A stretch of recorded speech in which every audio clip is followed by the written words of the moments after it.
majority caucus, but we met over the weekend, hindi lang kami complaint accordance with the Constitution and the rules of priority. Sure.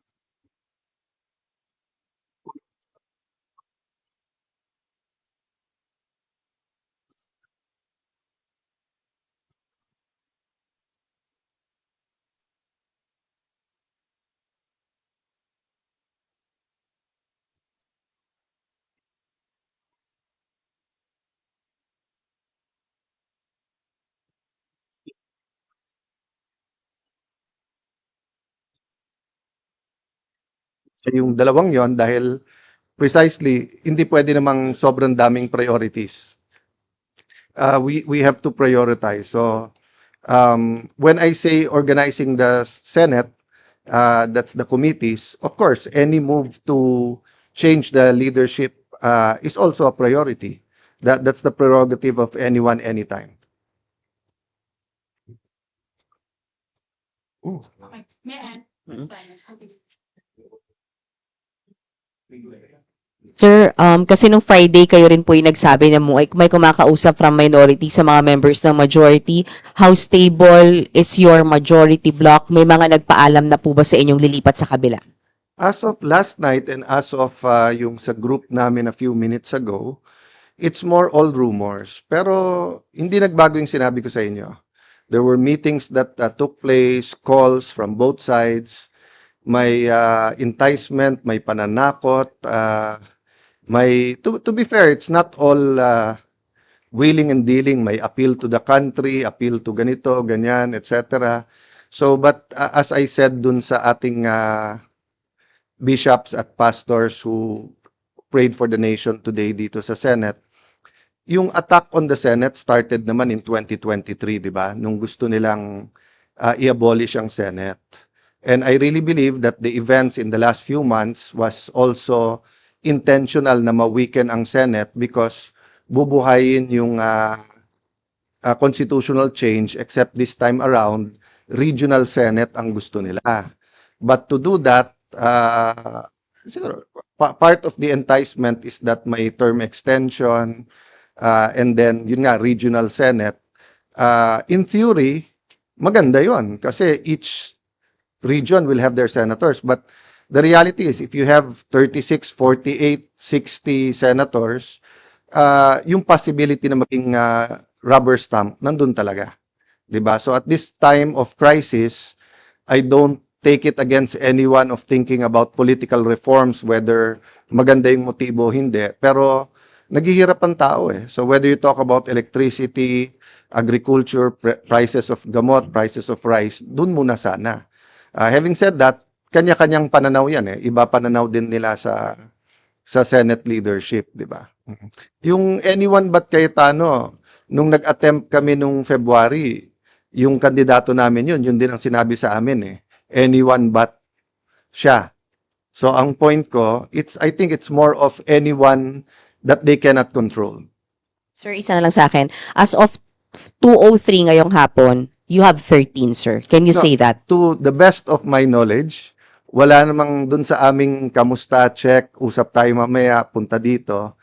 'Di ba? So now, if pag-usap namin, biglang may kakausap sa amin, that's beyond my control. No? So meaning, as of Saturday and Sunday, so nag-meet pa kami Saturday, usap, made calls, hindi ko naman nakausap lahat yesterday, talk to some, okay pa lahat, sabi yung walang bibigay, pero grabe ang pressure. At saka talagang pinag-aaway, sinasabi daw may 13 na, may 14. So as of this morning, 7 o'clock, 7:35, sa 8 o'clock may tumatawag na. So okay na, wala namang hindi sumasagot sa chat groups at sa communication namin, 'di ba? Having said that, if may palitan naman, it would be smart naman to tell us in the last minute. And so it would be smart to tell in the last minute, and I won't take it against them, 'di ba? So simple lang 'yan. Kung nilagay ako dito ng Panginoon for an 8-day mission, tatanggapin ko 'yon. Pero kung ang mission ko is simulan yung impeachment, tatanggapin ko rin 'yon, 'di ba? Yung isang senyales sa akin doon kung gaano kadali na nakuha ko yung Senate presidency, gaano kadali in the sense that Saan ka nakakita? 12, hindi mo nililigawan, hindi mo pinapangako ng committees or kung ano man. Lahat ng kapangyarihan around this earth ginamit against, pero they're sticking together, ituloy natin. So it's a privilege serving you, serving our people, serving the Senate. But pag sinabi nilang iiba direction, I will respect that. Sir, sorry to ask if you will be the shortest serving SP, sir. It's not how long your life is, it's how meaningful it is. Diba? Some people live 100 years and say, where has the time gone? Diba? The Lord Jesus lived a little bit over 30 years, pero in 3 years, nagawa niya lahat ng gusto niyang gawin. Of course, I'm human. I think I can do much more if it's 8 months rather than 8 days, but that's not in my control.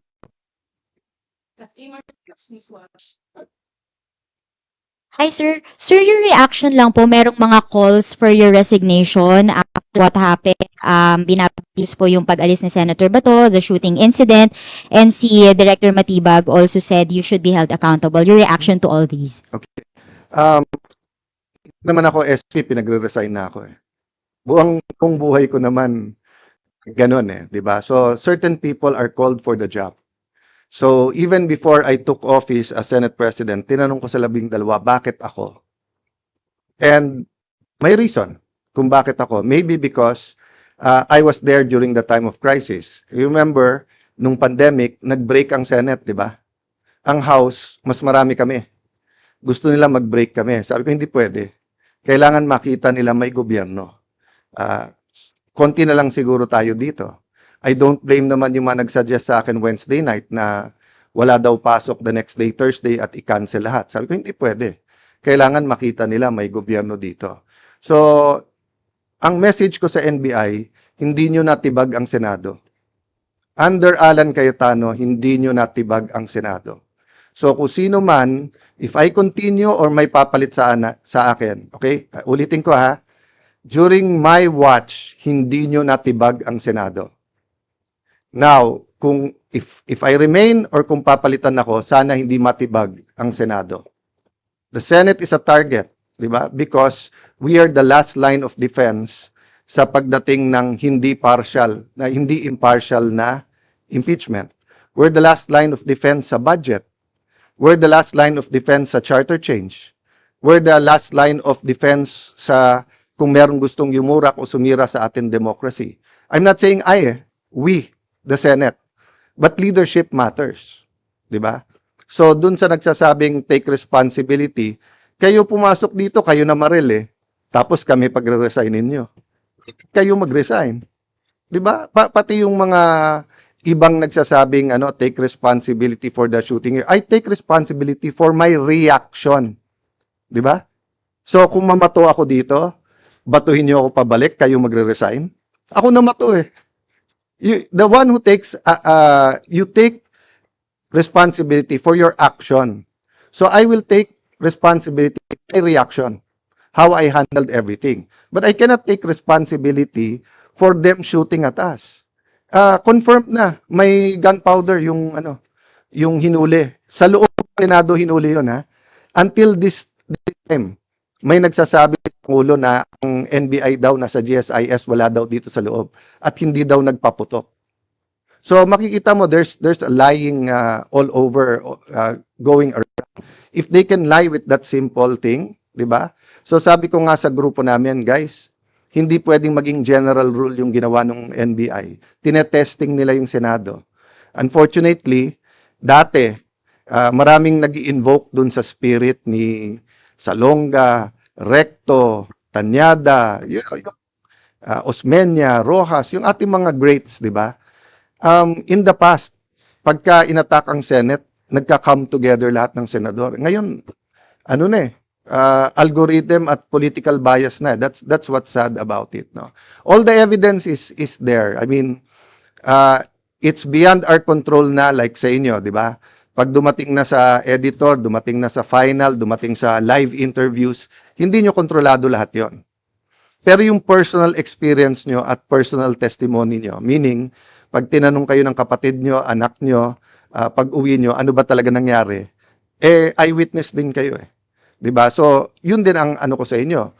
Kung eyewitness kayo and you think I did wrong, I won't take it against you for calling for the resignation. But if you're telling me na kontrolado ko yung NBI, so dun sa nagsabing scripted, di ba?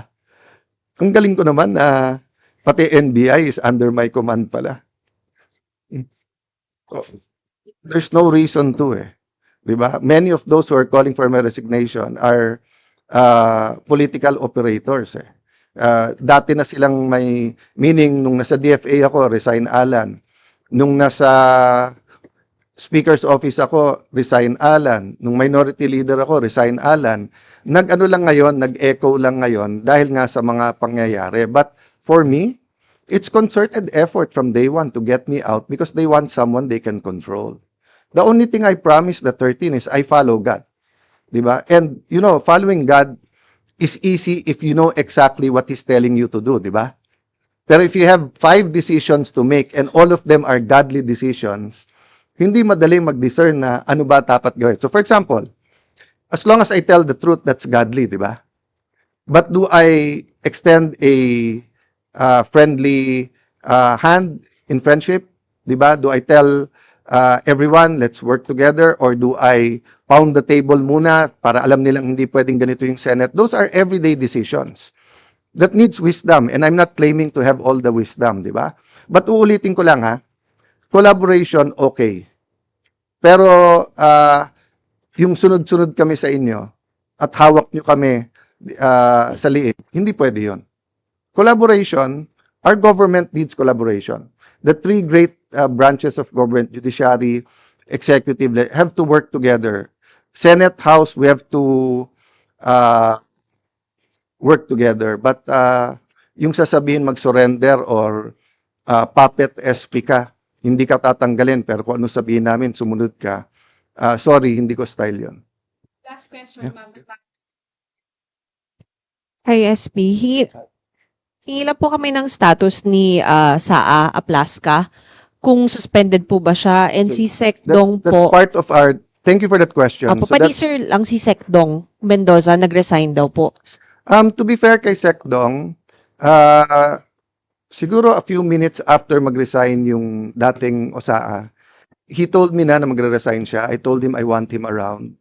And then, sorry, hindi ko lang alam yung exact date. He actually handed me a written resignation. And dati ko naman siyang kaibigan. Never ko siyang kapartido, but he's always been forthright with me, always had worked in candor. Alam ko naman alam niya biases ko, alam ko biases niya.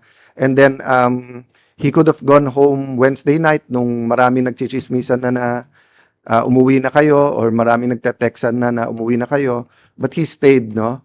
So, actually sa isang news ko nakita yun this morning. So, I haven't talked to any of them. I went straight to the hearing ni Senator Pia on electricity, high prices of electricity, then to the prayer for the nation, then here. So, I'll deal with that kung kay Sec Jen Dong.